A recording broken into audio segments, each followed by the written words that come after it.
नमस्कार दोस्तों, स्वागत है आपका ब्रज कुशवाई राम लड़ाते पर।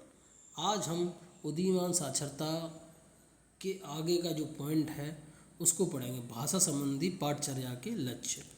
तो भाषा संबंधी जो पाठचर्या के जो लक्ष्य दिए गए हैं उन लक्ष्यों के बारे में हम अधिक जानेंगे। ये अधिक जो ज़्यादातर जो विशेष जो बल दिया गया है वो प्रथम भाषा के पर दिया गया है। आधार जो इसका क्या है वो राष्ट्रीय पाठचर्या की रूपरेखा है और मुख्य वजह भाषा शिक्षण का उद्देश्य केवल पढ़ना लिखना नहीं बल्कि प्रभावी संप्रेषण, चिंतन और व्यक्तित्व का विकास है। इसका जो मुख्य विचार क्या है, भाषा शिक्षण का उद्देश्य केवल पढ़ लिया लिख लिया बस ये नहीं है।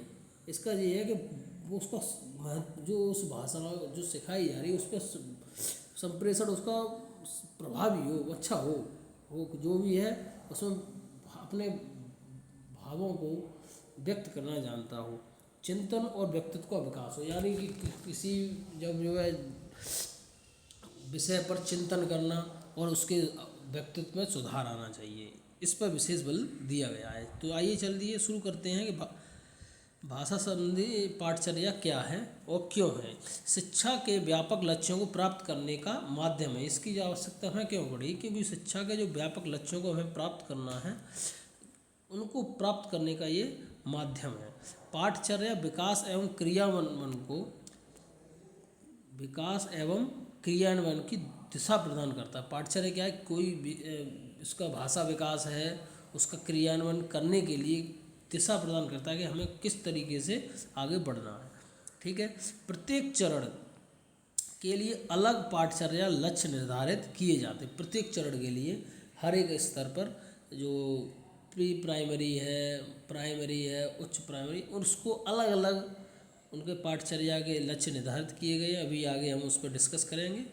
प्रत्येक लक्ष्य से दक्षताएं तथा उनसे सीखने के प्रतिफल निर्धारित होते हैं। प्रत्येक लक्ष्य जो है उस लक्ष्य को प्राप्त करने के लिए उसकी जो दक्षताएं हैं और उसको सीखने के प्रतिफल हैं उनके बारे में पूरी जानकारी इसमें दी गई है। तो आगे देखते हैं। आगे है NCF 2022 की संरचना। इसकी संरचना कैसे है कि शिक्षा के जो लक्ष्य हैं उन लक्ष्यों को इस तरीके से दिखाया। एक तो पाठचर्या लक्ष्य, पाठचर्या का उद्देश्य कि पाठचर्या के क्या उद्देश्य होना चाहिए, क्या दक्षताएं और उन दक्षताओं में क्या कौशल हमें विकसित करने हैं, सीखने के प्रतिफल जो लर्निंग आउटकम क्या क्या हुए हैं, लर्निंग आउटकम प्रयोग करना है, भाषा का समग्र विकास, सुनना बोलना पढ़ना और लिखना, इन पर विशेष बल देना है कि किसी भी भाषा को हमें सिखाना है उसके लिए सुनना बोलना पढ़ना लिखना के क्रम से हमें सिखाना है। प्रभावी संप्रेषण, रचनात्मक चिंतन, व्यक्तित्व विकास, ये इन के लक्ष्य हैं इस जो है NCF 2022 की संरचना। यानी कि तो चलिए आगे चलते हैं। आगे है जो स्तर जो अलग अलग हमने बताए थे उन स्तरों को हम जानते हैं। पहला स्तर है प्री स्कूल से कक्षा 2 तक। प्री स्कूल से कक्षा 2 तक करिकुलम गोल, CG का मतलब curriculum goal number 9, curriculum goal number 10, curriculum goal number 11। तो करिकुलम गोल नंबर 9 को हम समझेंगे। बच्चे 2 भाषाओं में दैनिक जीवन की बातचीत के लिए प्रभावी संप्रेषण कौशल विकसित करते हैं। कोई बच्चा है उनको हम 2 भाषाओं में दैनिक बातचीत करने के लिए हम कोशिश करेंगे पढ़ाने के लिए। और अगला करिकुलम 10 है, उसमें प्रथम भाषा में पढ़ने और लिखने में धारा प्रवाहिता विकास विकसित करनी, यानी कि जो उसकी मातृभाषा जो है पहली जो भाषा उसको वो धारा प्रवाह के रूप में पढ़ रहा है बोल रहा है, तो हमें उस पर ध्यान लगाना है कि उसकी धारा प्रवाहिता बढ़े उस भाषा में। और करिकुलम 11 में क्या है, बच्चे द्वितीय भाषा में पढ़ना और लिखना प्रारंभ करते हैं।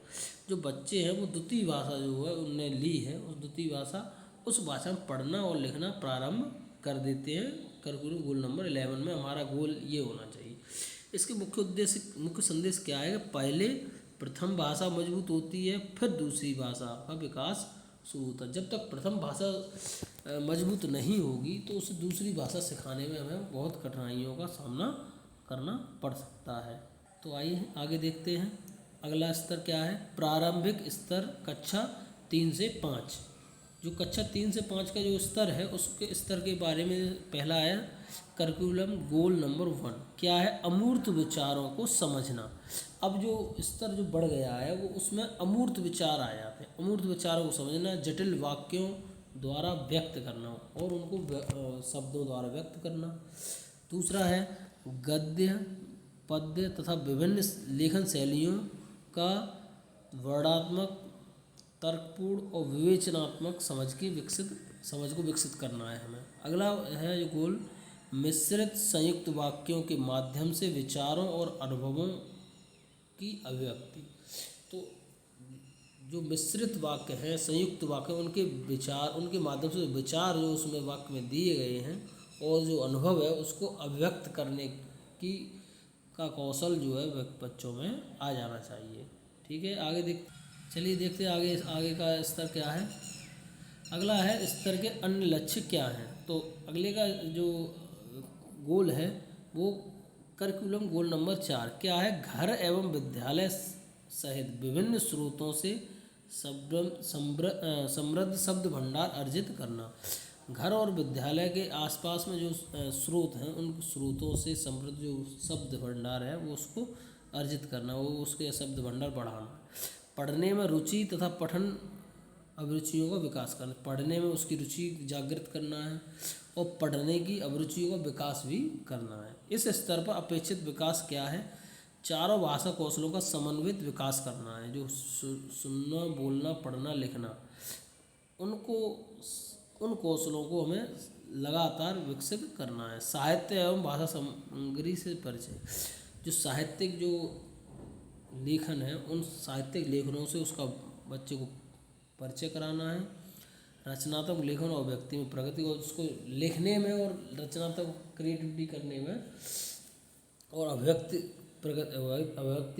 अपने लिखकर अपनी अभिव्यक्ति देने में की प्रगति भी करना है। शब्द भंडार एवं भाषा प्रयोग। शब्द भंडार और उसके भाषा प्रयोग में विस्तार भी करना है। चलिए आगे देखते हैं। ठीक है, आगे देखते हैं। आधारभूत स्तर और प्रारंभिक स्तर, इन दोनों में हमने अंतर देखा है। तो अंतर किस किस का है कि दैनिक संप्रेषण पर बल। आधारभूत स्तर में क्या है? दैनिक संप्रेषण पर बल दिया गया है प्रतिदिन, लेकिन यहाँ पर जटिल विचारों की अभिव्यक्ति पर दिया गया है बल। प्रथम भाषा में धारा प्रभावता। यहाँ पर आधारभूत स्तर में क्या, प्रथम भाषा में धारा प्रभावता आनी चाहिए, लेकिन यहाँ पर विविध साहित्य की समझ भी आनी चाहिए। द्वितीय भाषा की शुरुआत होती है यहाँ पर, या रचनात्मक विश्लेषणात्मक लेखन पर विशेष बल दिया जाता है। सरल भाषा का प्रयोग किया जाता है। यहाँ समृद्ध शब्दावली एवं जटिल वाक्य का प्रयोग किया जाता है। मुख्य अंतर क्या है कि प्रत्येक अगले चरण में भाषा कौशल अधिक परिष्कृत और उन्नत होते जाते हैं।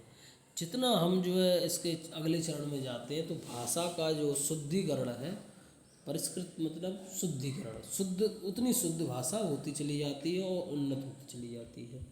ठीक है, आगे देखते हैं। आगे है चरणवार प्रगति। जो अब ये हमारा जो अंतिम आज का स्लाइड है और इसको हम देखते हैं क्या है। पाठचर्या लक्ष्य क्रमिक रूप से विकसित होते हैं। पाठचर्या के जो लक्ष्य हैं वो क्रम बाई क्रम विकसित होते हैं। प्रत्येक चरण में अपेक्षाएं बढ़ती जाती हैं और प्रारंभिक स्तर से बच्चे साहित्य की विभिन्न विधाओं से परिचित होते हैं। शुरुआत में जो बच्चे हैं साहित्य की जो विधाएं हैं, नाटक है, कहानी है, कविता है, उनसे परिचित होता है। भाषा प्रयोग सरल से जटिल रूप की ओर बढ़ता है। भाषा का प्रयोग जो है पहले सरल से हमें कठिन की ओर जाना है। मिश्रित एवं संयुक्त वाक्य संरचना का प्रयोग विकसित होता है। मिश्रित वाक्य और संयुक्त वाक्य की संरचनाओं का भी प्रयोग विकसित होता जाता है। सभी लक्ष्यों को प्राप्त करने के लिए पर्याप्त समय दिया जाना चाहिए। ठीक है, अगर ये हमारा अंतिम है और अगर वीडियो को अच्छा लगे तो लाइक करो, शेयर करो और कमेंट भी करो और अधिक से अधिक लोगों के लिए पास भेजो, जिससे कि अधिक जो टीचर हैं, जो 69,000 शिक्षक भर्ती में बीएड से लगे हुए हैं, उनकी तैयारी में कुछ ना कुछ वृद्धि हो सके। अब इसको पढ़ लेने के बाद आपको अधिक जो किताबें हैं उसमें पढ़ने की आवश्यकता नहीं पड़ेगी, क्योंकि ये उसी किताब से मैंने छांट कर और निचोड़ निकाल कर बनाया है।